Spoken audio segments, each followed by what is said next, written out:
So I'd like to invite the three speakers to come up here. As the moderator, we have a fair amount of time for questions and things like that, but as the moderator, I'm going to take advantage of the fact that I have the microphone, so I get to ask the first question. One thing that sort of struck me as she was presenting her work about political officials in China and air quality indices is thinking about some of the parallels to what we saw in the very first session today, thinking about sort of very similar types of techniques that are being used to look at the p-values being reported in top journals, and thinking about the promotion process within social sciences. You know, and so what I'd like to do is actually come back to some of the things that Don was talking about at the very, in sort of his talk. And this is actually, I think, a theme which has come up a few times already. When we think about sort of the promotion process, and I, as sort of having you know, been a junior faculty member, certainly have sort of felt this way in the past, that there's something that's very sort of quantifiable about having that journal publication. It's sort of a nice binary, like, you know, I know this is going to be valued.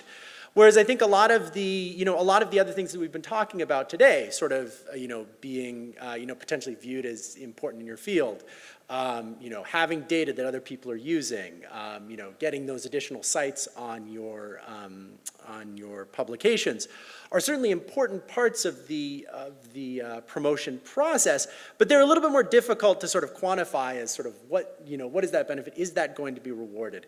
And so as you were speaking, Don, I sort of felt like you had, you know, you're sort of a crusader within Haas for sort of promoting these, you know. Crusader sounds a little nicer than vigilante. So okay, thanks. so well, crusader, vigilante, you know, same.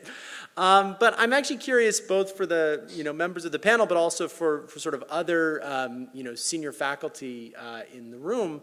How do you see this changing? You know, how do you see the rewards for these types of behaviors changing? Do you see it sort of changing organically?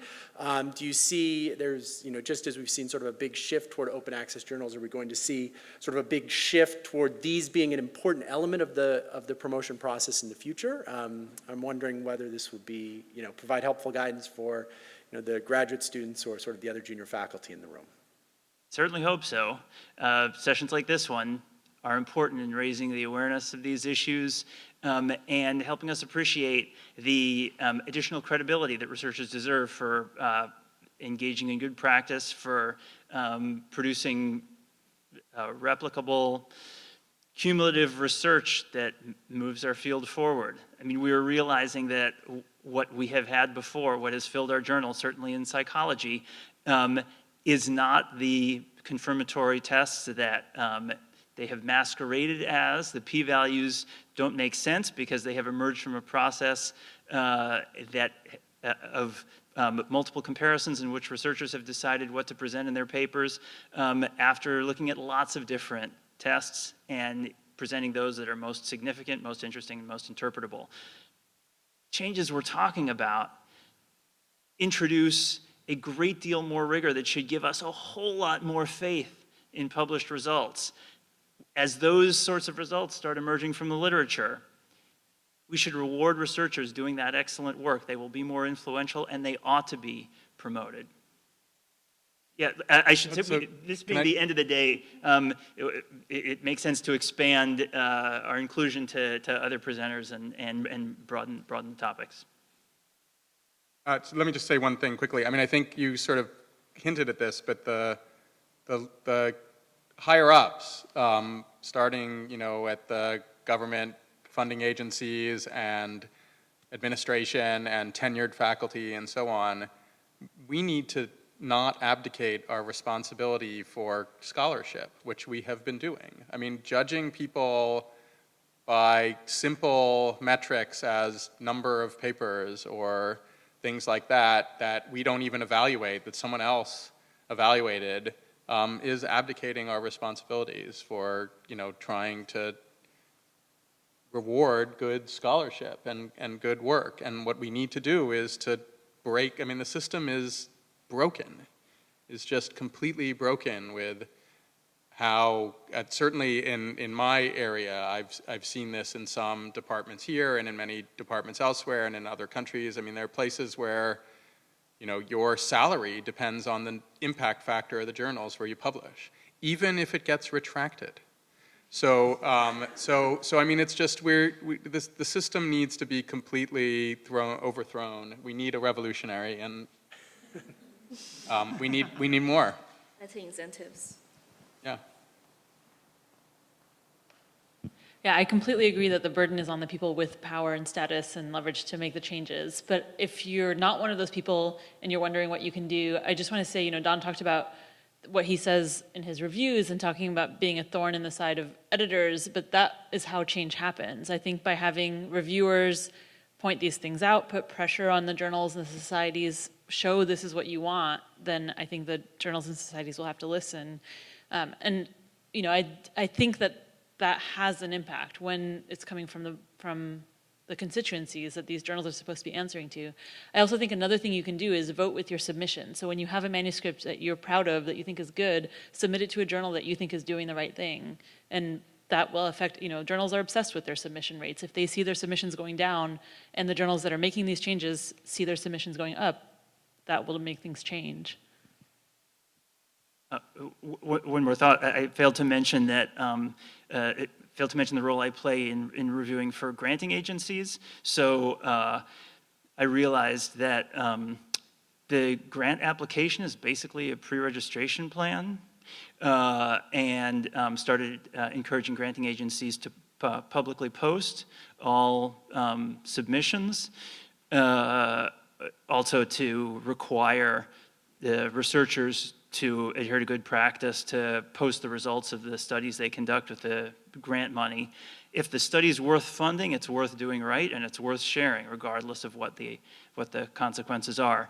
I didn't have the power to enforce that until this year when I started handing out grants for this small lab that I'm the director of at UC Berkeley. Anyone who applies to the lab knows that they're going to have to post their submission or a pre-registration version of their research plan and then share the data afterwards. I have a question for Jonathan especially, but Don, you might have some thoughts on this too, and Shu as well. So I agree that conflicts of interest are a huge problem, and now that I see who the reviewers are and I see potential for huge conflicts of interest, I'm really, really worried about this. And recently on Twitter, somebody said, hey, I just got a paper to review, and I read it and made some notes, and then I realized the author is a good friend of mine, what should I do? And everyone was like, oh, it's fine, you know, maybe tell the editor, but it's no problem. And I was like, no, that's not okay. And it made me realize I do think there's a lot of this is, you know, people think they can be objective and they have too much faith in their own objectivity and so on.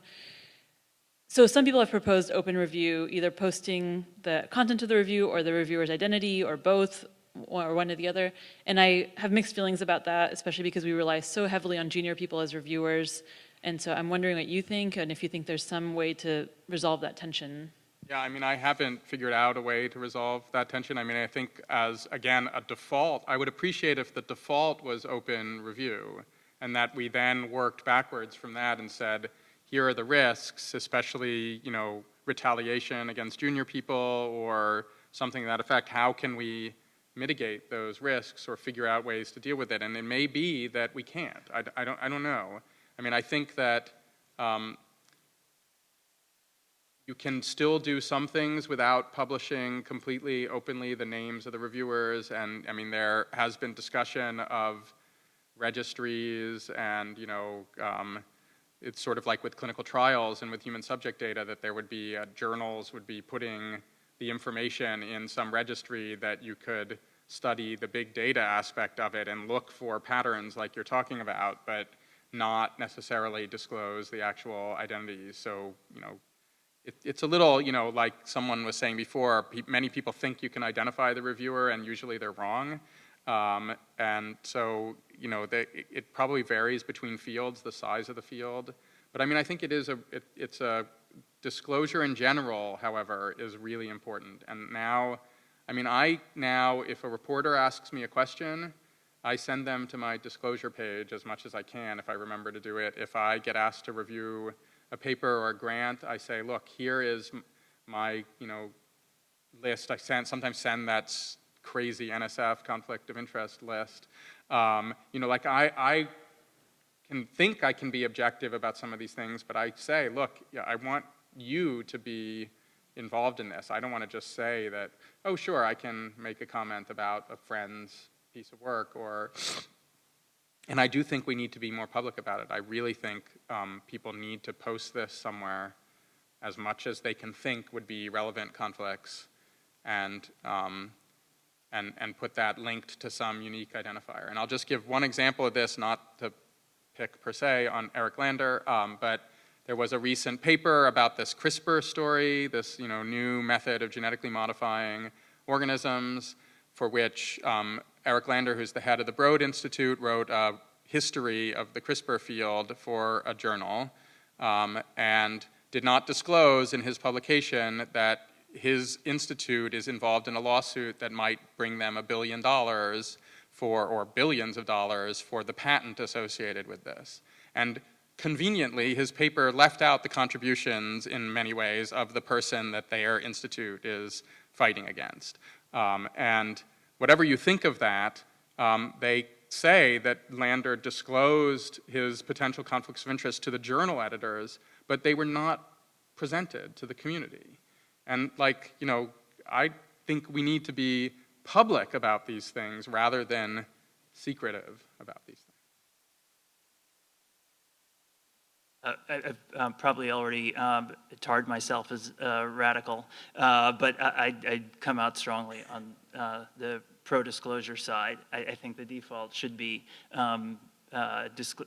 open reviews, that the reviews are published alongside the paper, identifying who the reviewer is. But remain concerned about the risks that poses to junior people, and would favor allowing them to remain anonymous if they prefer to do so.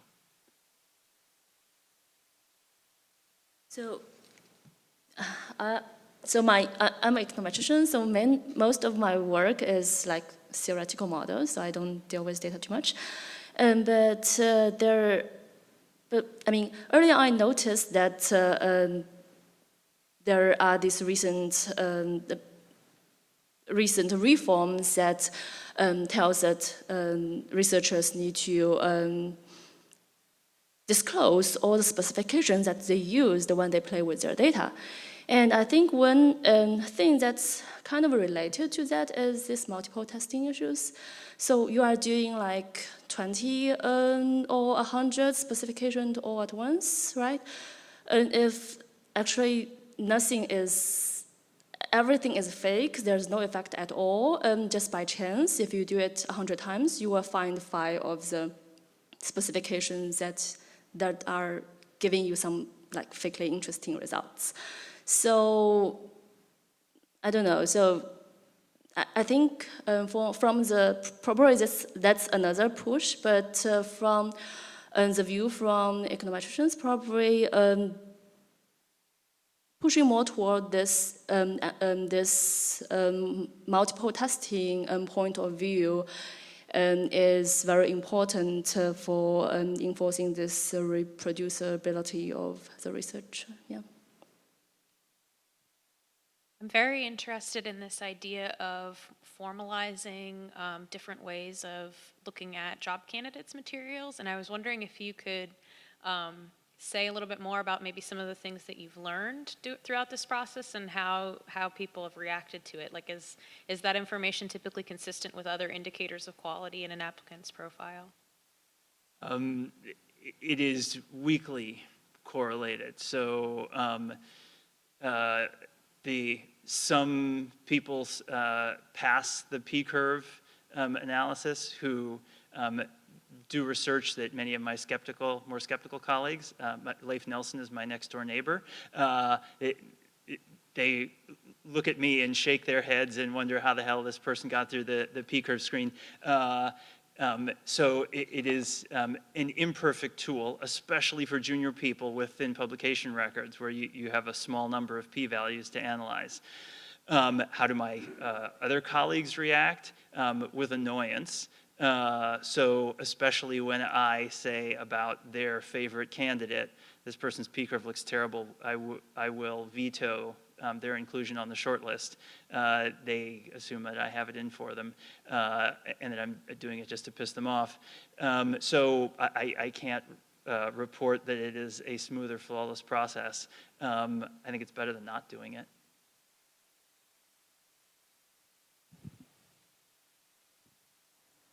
This is going back to the open review question. So there's certainly a concern for junior people when they're in open review that someone will get upset with them for their review. They maybe feel they can't be as honest. But what about on the other side, in an open review system, do you ever see it where someone says, oh, they're just a junior person, I don't believe their review comments? Yeah, I mean, I've heard this I've heard this handling papers in journals where there is open review, absolutely. So, I mean, I think that is another concern, and I just want to raise another thing related to it's an ecosystem here, right? If you require open review for journals, but don't have open review for grants, the retribution can happen in another place that you aren't detecting. So you have to be really careful about understanding the entire ecosystem when you're thinking about whether or not we can detect or protect from some of these activities. So I think it's a very complicated situation. And again, I favor openness as much as possible in these reviews. I wish we did it more with grant reviews. I wish we did it more with personnel reviews and with, all that whole landscape. I think we would benefit a lot from openness, but we do have to figure out how to deal with, like you're saying, I mean, there's not just possibility of retribution, there's the possibility of just discounting, wasted effort and, whatever it is. And people say that publicly too, it's not just privately, right? So there's not just retribution is not the only risk.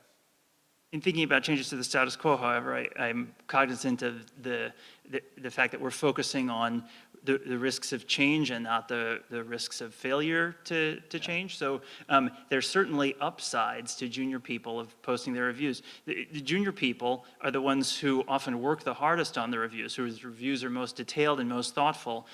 They stand the most to gain from posting reviews and getting credit for having done that work. And there are systems now for some fields where you can actually register credit for doing reviews, and there are people who are getting DOIs for their reviews. So you can then cite a review. Some journals do this. The open reviews in some journals have separate DOIs. So, I mean, I think there are exactly that. There are things that we can do that are... Which journals? Oh, I'd have to look them up. I think Faculty of 1000 may be doing that. It's possible that PeerJ is doing that when there's open reviews. I'd have to look.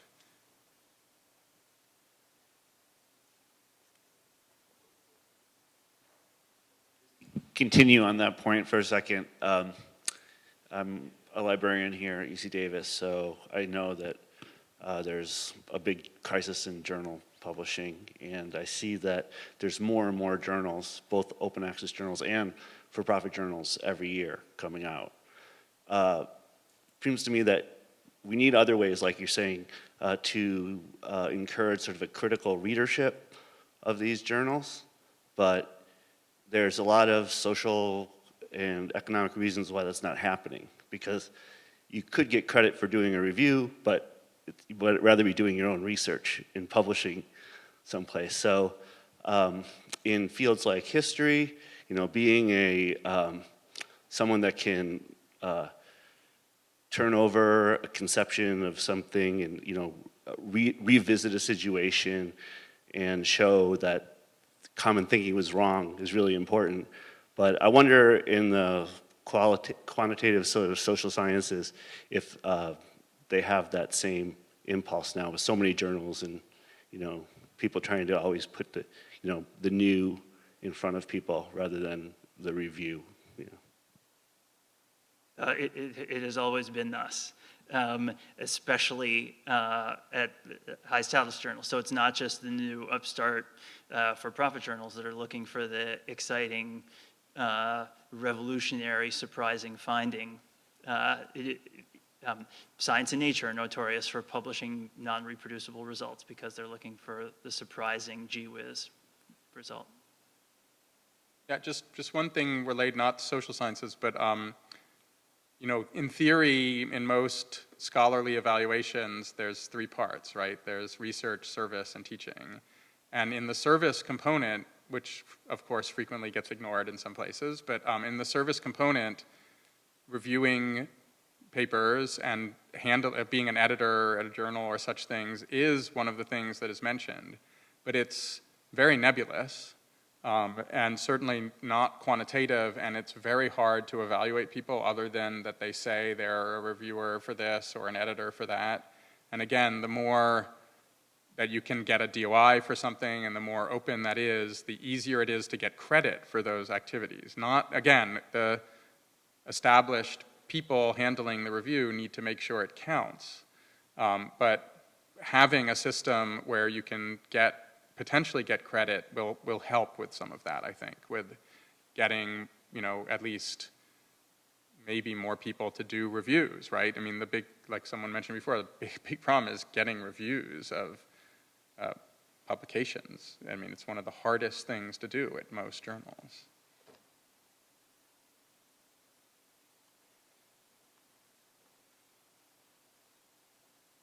One thought I have often when I edit is, given how hard it is to get reviewers and how much time and effort reviewers put into it for free, I get really, really frustrated when authors submit papers that are terrible, either because they're p-hacked or because they haven't been proofread or whatever. And I wonder, sometimes I wish there was a punishment, that if you just wasted 3 people's time making them read this and write elaborate criticism, and you didn't even proofread it, or you p-hacked all over the place, that there should be some kind of penalty that, okay, you can't submit for 3 months or something like that, because so many people give their time for no reward, and it's easy for authors to just submit tons of crap. Economists have done more thinking about this than many of us. So at some journals, there are steep submission fees. Most of these journals refund your submission fee if your paper's published. It's to discourage frivolous submission. Or we need an offset where you have to review 17 journal articles for every one like that or something. Yeah. Good point.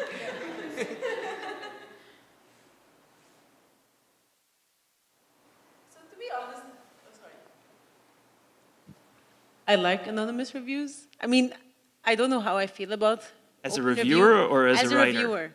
Editors, I think, have a crucial role, and I think that's where, I mean, I've had it with one of my papers that I submitted, and the first round, it seemed like some people were very pissed, like some of the referees, but their editors actually chose to give me a second chance, and I think that they played a huge role for me, and I think that, you know, having more, like, rewarding that, so to speak, is, I mean, I don't know how you would reward it, that there's no way they would be rewarded, probably, but, like, I feel like that would be, I mean, I would love to somehow, like, you know, nominate them for some prize, but what prize is that? A good editor? Or a fair editor? Is there a Yelp for journal editors? Or? That's a good idea. Maybe we should do that. Again, let me open the invitation to discuss more broadly, not just our panel, but the connections throughout the day. So if there aren't questions about this, I'd actually like to ask Jonathan a question about one of the things that he brought up. When you were speaking about sort of the risks and rewards of open access, the sort of 2 examples you highlighted were sort of poaching and then biopiracy, which made me think a little bit about you know, sort of whether as norms shift toward open access in sort of the academic sphere, do you see there being a growing tension between academic research and research that's driven by commercial parties? I mean, there's been, certainly in biomedicine, that's been there for a long time, and there is a continuous tension about it. So, I mean, I think that there's more and more where it's a hybrid anyway, where it's, you know, people are getting more grants from companies, and people are getting, I mean, it's becoming very nebulous, and yet another reason for more disclosures, actually, I think.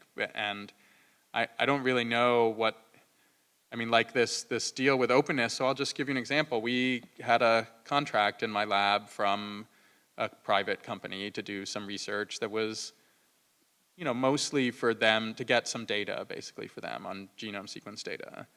And we would like to publish the results of this. It was discussed originally, and it's really nebulous in the contract, how long the company is able to sort of keep their fingers in the pie without public disclosure.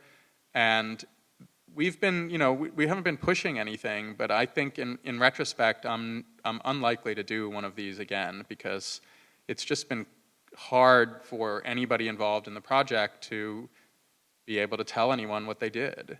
So it wasn't a bad project. I don't think there were, big conflicts or anything in the project, but I think that it's been very hard for any student who participated in it who doesn't have any papers from that. We tried not to have them spend much time on it, but it was just, we'll get papers, but it's not happening on the time frame that we had in other projects. And I don't know how to navigate that landscape myself. I just prefer openness, and this is very foreign to me to, have a little bit of funding for something where we're not supposed to be publishing. I mean, we post our data, we do this, came up with data papers before. We publish, there's when the introduction said I have 300 plus papers, which is true, 185 of them or something are data papers, which, I like. Actually, I encourage people to do this. I've gotten 5,000 citations or something to the data papers, but they're not, they're not real papers, let's be clear. And so we'd just like to publish data papers for this project, and the company is fine with that, but they're like, we just need a little bit more, can you give us a little bit more time to deal with it? And I'm unlikely to do this again.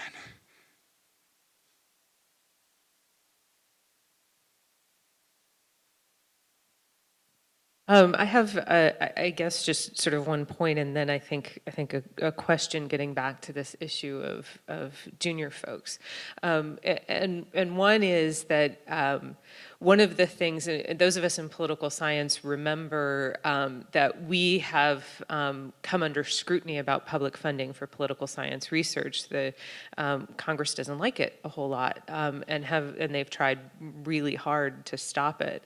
And so I think one of the important things about, well, why do we need publicly funded research is because it's transparent, right? It's true that NBC News does public opinion polls. So then the question is, well, if NBC News is doing public opinion polls, why do we need to fund social scientists doing those polls? And the answer is because social scientists are transparent about what they're doing. I don't know how NBC News does its sampling, but I know when I'm looking at what academics are doing, if they're transparent about it, right? So transparency, I think, is an important aspect of why we should get public money for doing what we're doing.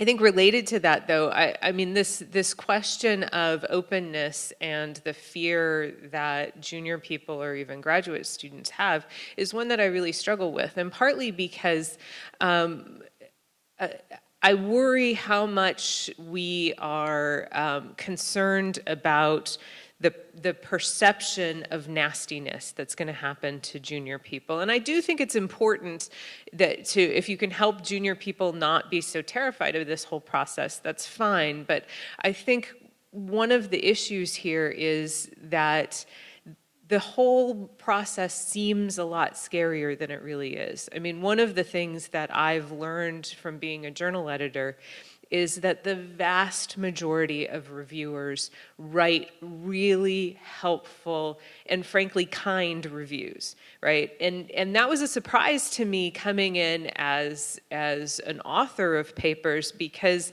I remember the awful reviews, right? But there's a serious availability bias there, right? I don't remember the ones that were decent or the ones that were good, but I kind of disagreed with. And so I think it's true that junior folks are writing these great reviews and not getting credit for them. but they're legitimately scared, right? And so, well, and perhaps illegitimately scared, right? So what is the role of transparency for making it clear that a lot of these fears are maybe unfounded? Or am I just a Pollyanna and they're really founded? I mean, I think we don't know in some cases. I think that's the challenge here, is that I would like to advocate for more transparency and openness in many of these things, and I don't actually know what the risks are. And I don't know how the risks might change with that changing landscape. So, I mean, I think my gut feeling is that you are absolutely correct that most of the fears are largely myths rather than real things. But I don't have hard data behind a lot of that. So There aren't enough journals engaging in the practice for us to have a whole lot of data on it. But even there's this sort of myth of you have to, like in biomedicine, you have to have a Cell, Nature, or Science paper in order to get, a faculty position, or you have to have X R1 grant or whatever to get tenure. There's no data behind that myth, but people quote that myth repeatedly, and there's certainly anecdotal evidence to deny that myth. So there are a lot of these that are out there that people use to guide their behavior, and there's no data to support that their fear, but it's hard to tell them not to be afraid. It's basically what you're saying. I don't know what to do. I have a question for Shu. For the China air quality data, do you have more recent data, or will you have more recent data? Because I'm wondering if, with the increasing focus on their air quality and with pictures in the media and with citizens reporting more, will they have more disincentives to not lie? Yeah, they actually in 2013 they changed. They made some changes from local government reporting to basically now the central government controls the data collection process. And then there's a switch from this API index that's missing the PM2.5 to the AQI index that we are using here in the States. So yeah, so making data transparency is, very important.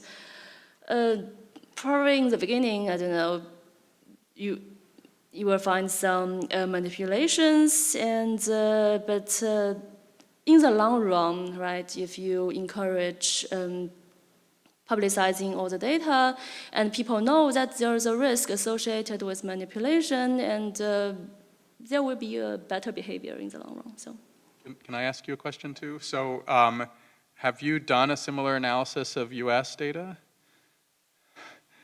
No. You think? Well, so not necessarily with air quality, which is a little easier to get from now satellite images or other things, but there's clearly been a problem with water quality reporting in the United States, where it's very clear there've been a series of, with Flint and then with Wisconsin and now with New Hampshire and New England, where the municipalities were doing exactly what you were saying. And I think you might be able to detect the same type of pattern where there's a reporting level that you can't cross. Yeah, that's very interesting. It certainly would be worth looking at. Yeah, the Flink, the recent, it's very amazing. Yeah, it's very sad. Okay, so complex data analysis is becoming more common, and very rich data sets. And in some cases, it can be impossible to replicate, right? Or just very, very difficult. So if it was a very expensive data set to buy, someone else can do it if they also come up with $100,000 to repeat the analysis. Or it may be confidential level data. And what are your thoughts on those cases? Do we just say, well, we can't do that sort of research? Or what do we do in those cases? There will always be such cases. Some very important data sets are also very sensitive, and fully disclosing them may preclude the possibility of conducting the research in the first place. So I think there always ought to be room for research based on those sorts of data sets in the scientific literature. At the same time, I think they ought to come with an additional level of skepticism. Otherwise, we can have somewhat more faith in transparent research projects, all of whose elements we can understand and whose data we can examine ourselves. I mentioned earlier the example of Andy Rose, my colleague, who, when he can't post the data, says, "Send me here's the structure of the data file. Here are all the variables and all the variable names. And if you send me code and data, I will run it on my data and send you the resulting analysis." That is one way to be transparent, even when you can't share the data. Actually, in economics, a lot data sets are just administrative and not available. But I mean, recently I noticed that a lot of the papers, if they cannot publish this administrative data set, they will provide the pass. Okay, that's how you can get the permission to get these data, and then they publish the code that they compile this data for how they clean this data from this administrative data set. Yeah, I recently did some analysis using New York City data set from the Department of Education about all those exam schools data. So basically, from the previous paper, they had data collections and from a couple of years ago, and they cannot review the data, but then basically they are very nice. They tell everything about how they clean this data. So that helps a lot when I started to do this data work using more recent data, so I can stick to basically the same rules that they used in the cleaning process and replicate the results. So it's very good experience, yeah. Hi, I have a question about the general, like the speed at which science is moving forward and how this might affect it. Specifically, I'm wondering if people who spend a real long time collecting really complex data sets might have a tendency to sit on that data for a long time or keep it within their lab until they have done several studies, over a period of a number of years before they publish anything, because they want to make sure that they get their series of publications or make sure that they completely juice the data before anybody else has access to it. And I wonder if you have seen that or heard about it, or if you suspect that it could be a problem. Especially, I guess I think I totally agree with openness in science, but I think as we're transitioning into it and only some journals are requiring it and not everybody has to release their data, I think these kinds of things might become an issue. I mean, certainly you see this in biology research in a variety of ways, where if the funding agency did not require open release of the data at some set time point, I know many people who delay publications in order to line up a series of publications. And the classic example, the simple example of this is these genomic studies where, in the past, until the last 5 years, it was very expensive to characterize the genome of a particular organism. And it took a long period of time. And then you had this treasure trove of data that some funding agencies only required you to release it when you published a paper. And what you saw in some cases was people, when they released the paper on the genome, it would be accompanied by 40 other papers. Literally, that were the people who had produced the data were co-authors on all 40 of the papers. And then they had farmed out the data to hundreds of different institutions, and then by taking advantage of some loophole in the data release policy, they sort of did this. But there were funding agencies that then said, no, you have to release the data X days after it is generated in order to try and run an end run around that. And that's when this thing that I briefly mentioned came up, where people said, oh, we'll release the data, but you can't analyze it. Or you can't analyze all the data. So it's been this like ongoing war about exactly what you were saying, which is people tried to find ways to keep the data in hand as long as possible, even circumventing the rules of their grant to do that. So it's a real risk, and I'm sure it'll happen, but if you... When you say it's a real risk, you're saying, yes, people fear this. I've heard the fear expressed a lot. I don't know of cases where people have been scooped with their own data. No, I mean, I think people are really doing this because they're... Sequestering their own data. Yeah, people are doing it. Whether or not there's a justifiable fear of doing it, that's a separate issue, but people are hundreds of researchers I know of personally in biology that do this, and I'm sure it's something we have to think about with these policies.